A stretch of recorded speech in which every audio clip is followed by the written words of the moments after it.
આ કચ્છની માટીમાં અનેક ભગવાન શિવના ઐતિહાસિક અને પ્રાચીન મંદિરો આવેલા છે. આજે મને વાત કરવી છે ભુજના કેરા ગામમાં આવેલા લાખેશ્વર ભગવાન શિવના ઐતિહાસિક અને પ્રાચીન મંદિર વિશે. આ મંદિર કચ્છના પ્રતાપી શાસક અને દાનવીર એવા લાખા ફુલાની દ્વારા બંધાવવામાં આવ્યું હતું અને એ રીતે જોતા આ મંદિર 10મી સદીનું હોઈ શકે. ઈસવીસન 1819માં આવેલા ધરતીકંપમાં આ મંદિરને ઘણું બધું નુકસાન થયેલું. તેમ છતાંય હાલમાં શિખર, ગર્ભગૃહ અને શિલ્પો હજી પણ આકર્ષક સ્થિતિમાં જોવા મળે છે. આ મંદિર કચ્છમાં આવેલા સૌથી વિશાળ અને અતિ સુંદર મંદિરોમાંનું એક છે.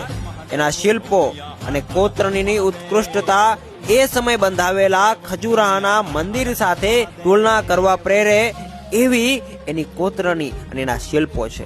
આજે પણ જ્યારે તમે આ જગ્યાએ આવો છો ને ત્યારે એવો આભાસ થાય છે કે તમે એ 10મી સદીમાં પહોંચી ગયા છો, એ કાલખંડમાં પહોંચી ગયા છો. હાલ આ મંદિર પુરાતત્વ વિભાગ હેઠળ આવે છે. આવા અનેકો આ કચ્છની ધરામાં પ્રાચીન અને ઐતિહાસિક મંદિરો આવેલા છે. જો એનો ઇતિહાસ જાણવા તમે માંગતા હો તો અત્યારે જ મારા પેજને, મારી આ ચેનલને સબસ્ક્રાઇબ અને ફોલો કરો. આભાર આપનો. જય માતાજી.